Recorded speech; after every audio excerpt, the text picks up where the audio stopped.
আসসালামু আলাইকুম প্রিয় শিক্ষার্থীরা, আজ আমি হাজির হয়েছি তোমাদের ইংলিশ গ্রামারের 1 নম্বর কোশ্চেন নিয়ে। তো 1 নম্বর কোশ্চেন সাধারণত আমরা জানতে হলে, ভালো পারফরমেন্স করতে হলে আমাদের এখানে preposition, article, right forms of verb, verb, suffix, prefix ইত্যাদি অন্যান্য পার্টস অফ স্পিচ এইগুলো সম্পর্কে আমাদের ভালো ধারণা থাকতে হবে। তাহলে এই ক্ষেত্রে আমরা সর্বোপরি ভালো একটা সমাধান আনতে পারবো।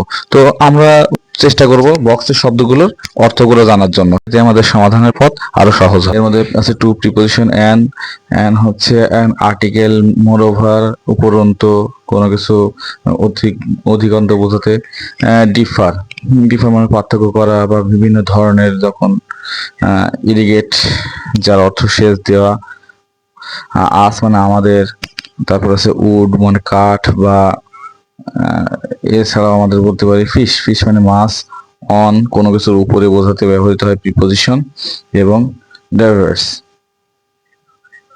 ডাইভার্স মানে বৈচিত্র্য। তো আমরা একটু দেখি, the environment is everything around us, পরিবেশ হচ্ছে আমাদের চারপাশে সবকিছুকে বোঝায়। ট্রিজ ইন দ্য হিলস, গাছপালা পাহাড়ের, এবং ফরেস্ট জঙ্গলের। Are the parts of our environment, এটা হচ্ছে আমাদের পরিবেশের উপাদান বা অংশ।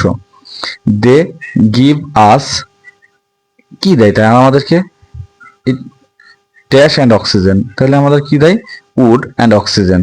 তাহলে আমরা কি বলবো, এই নাম্বারে ব্যবহার করবো আমরা উড, তাহলে গাছ আমাদেরকে দেয় কাঠ এবং অক্সিজেন। উই গ্রো, তাহলে আমরা উৎপাদন করি, কি উৎপন্ন করি, ডিফার থেকে আমরা শব্দ ব্যবহার করি different, we grow different crops, বিভিন্ন ধরনের, ডিফারেন্ট ক্রপস বিভিন্ন ধরনের ফসল।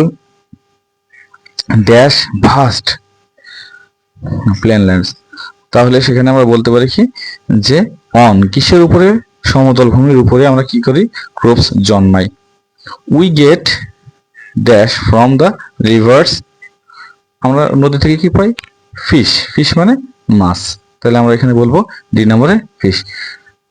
আর কোথা থেকে পাই, হাওর, বাওর and canals.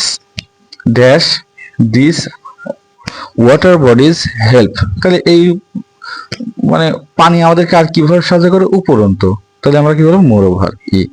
This water bodies help dash travel, তাহলে এখানে কাদেরকে সাহায্য করে ভ্রমণ করতে, আস, তাহলে হেল্প আস, আমরা এটা এফ নম্বর দেবো, help us travel.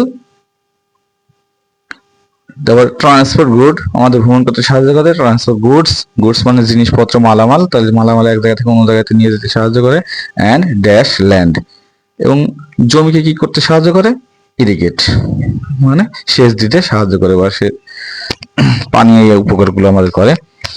All this dash element, তাহলে অল দিস এই সমস্ত উপাদানগুলো কি, কোন ধরনের উপাদান, অল দিস ডাইভার্স, এই বৈচিত্র্যময় উপাদানগুলো of environment together play dash, তাহলে প্লে হচ্ছে ভূমিকা রাখা, তাহলে কি ভূমিকা রাখে, ড্যাশ ইম্পর্টেন্ট রোল।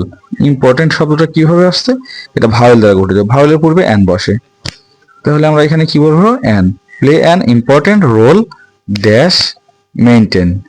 মেইনটেইন হচ্ছে একটা ভার্ব, ভার্বের পূর্বে এখানে ভার্বের বেস ফর্ম ব্যবহৃত হয়েছে, আর আমরা জানি টু এর পরে ভার্বের বেস ফর্ম ব্যবহৃত হয়, সো এখানে আমরা টু ব্যবহার করব। সো হবে কি, টু মেইনটেইন এনভায়রনমেন্টাল হারমোনি, অর্থাৎ পরিবেশগত একটা সংগতি রক্ষা করতে কি করে, ভূমিকা রাখে। ধন্যবাদ সবাইকে, আসসালামু আলাইকুম, আবার দেখা হবে ইনশাল্লাহ।